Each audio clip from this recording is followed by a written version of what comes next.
Hello, everybody. My name is Shada Sulaiman, and in today's lecture, we are discussing the features related to modified Kamek-Clay model.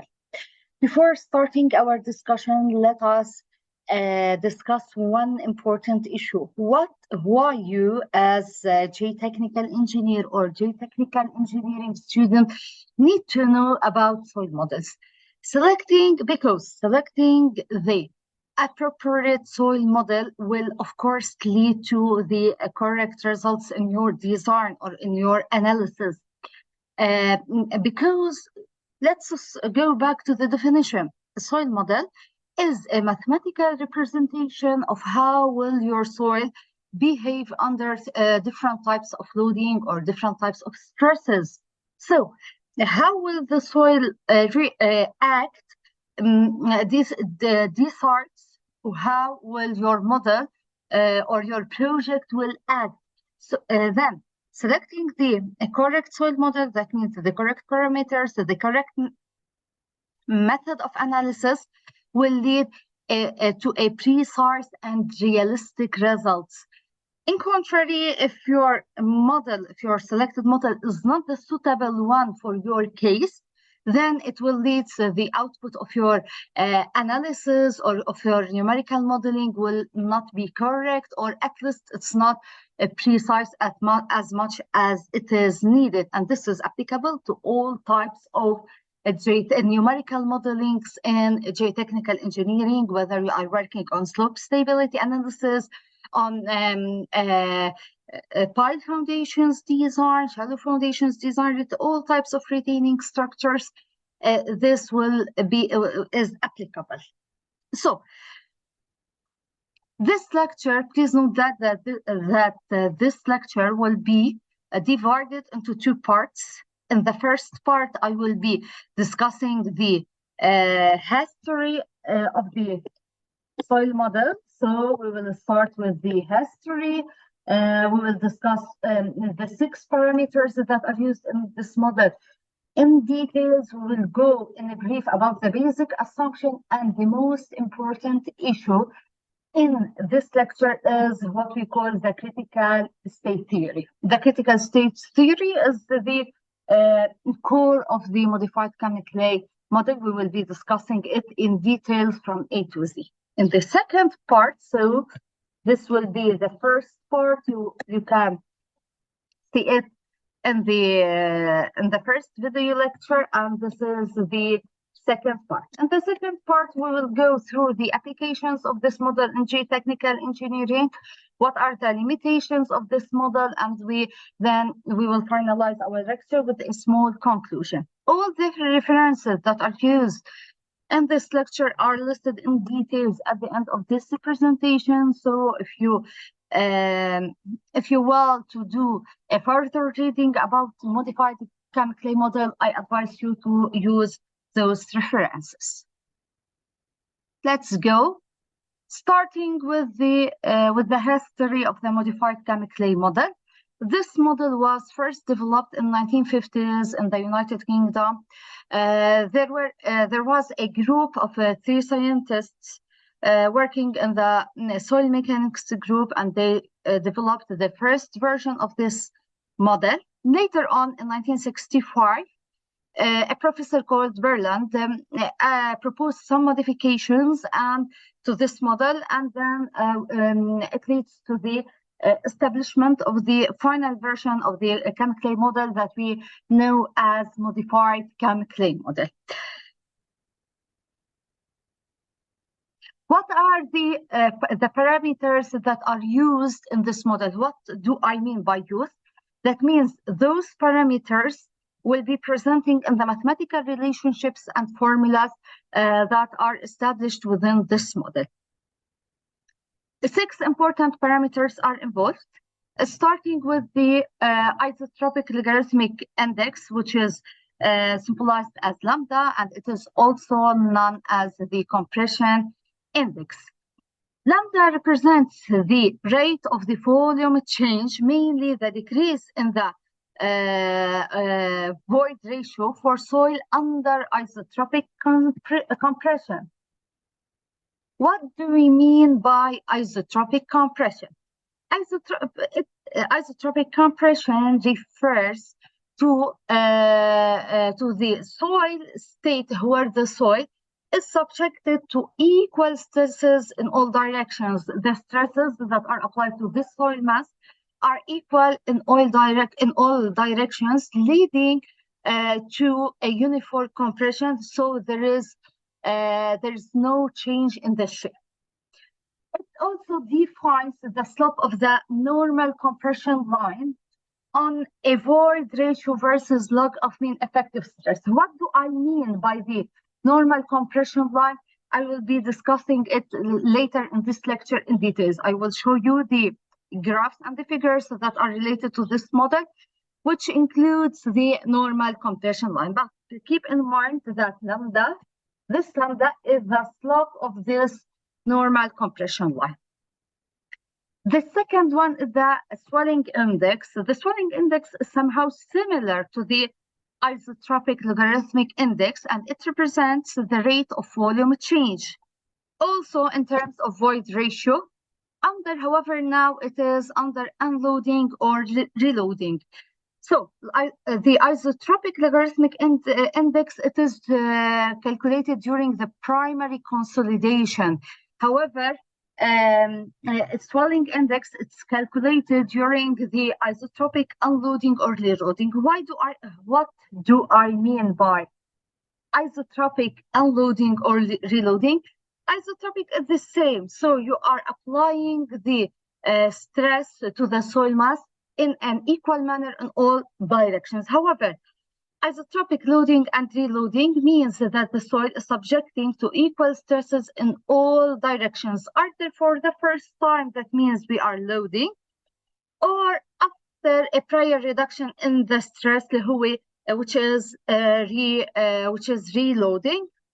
And this process results in uniform compression or expansion. Also, there is no change in the shape. Usually, the swelling index is smaller in magnitude, this is in general, than the isotropic logarithmic index lambda. Why? Because soils usually compress more easily than they expand. It's easier for a soil mass to be compressed rather than to be expanded. And it defines the slope of the unloading reloading line on the void ratio versus log of mean effective stress plot. Again, I will show you this figure later in this lecture. Now, the third parameter is the Poisson's ratio, and you know that Poisson's ratio, it's not specific for the modified Cannes-Clay model. It is used in most of the soil models, mainly in the elastic soil model. The Poisson's ratio, it is calculated for unloading and reloading, and its symbol is mu UR. That means U stands for unloading and R stands for reloading. What do we measure using this ratio? It measures the lateral strain, that means the lateral deformation in comparison to the axial strain. In the context of the modified Cannes-Clay model, the Poisson's ratio is calculated during unloading and reloading.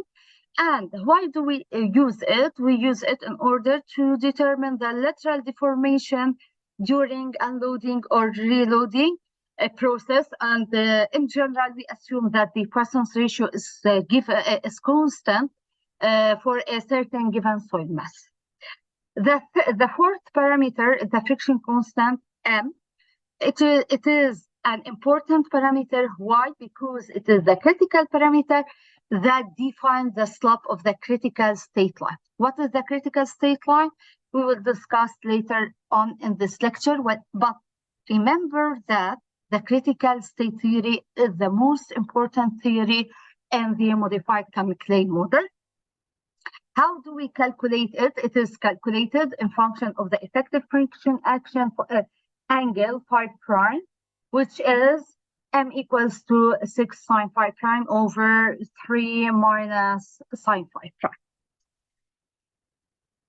Why do we use M? M gives a measure of the soil shear strength at the critical state. When the soil reaches the critical state, M gives an indication about its shear strength during this state.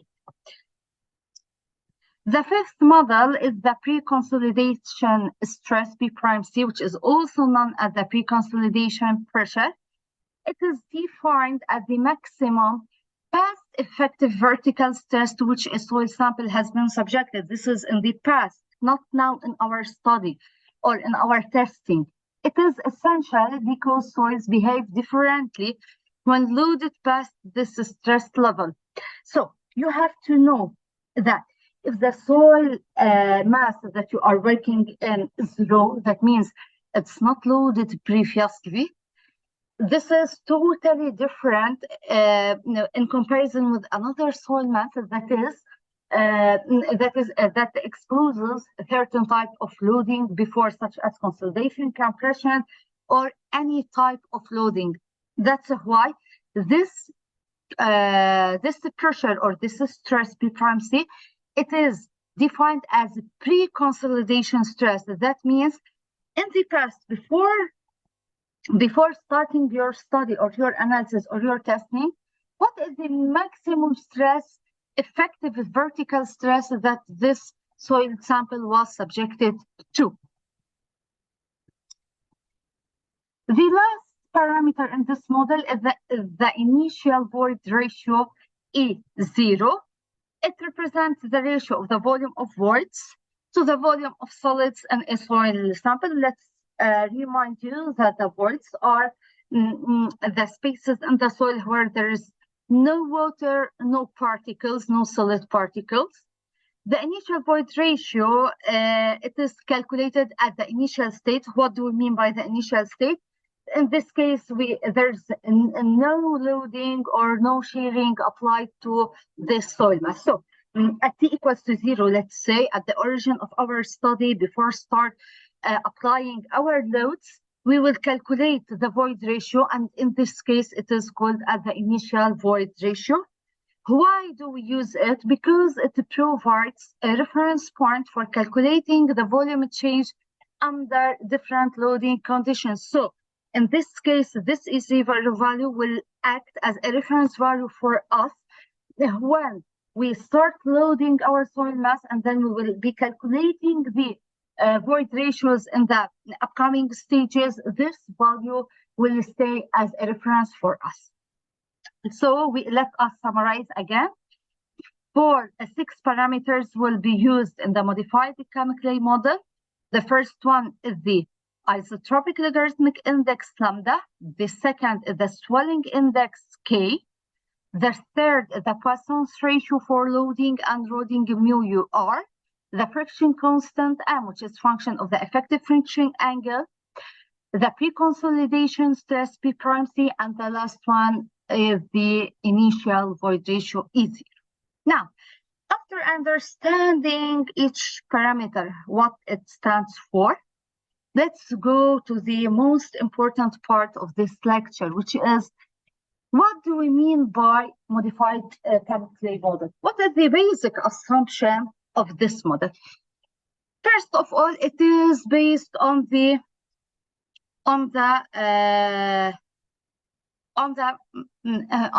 theory of plasticity in order to develop a complete stress-strain model. It is applicable mainly for the consolidated and lightly over-consolidated saturated clays, and that's why it is called modified Kamm-Clay model. So it is applicable mainly to clay.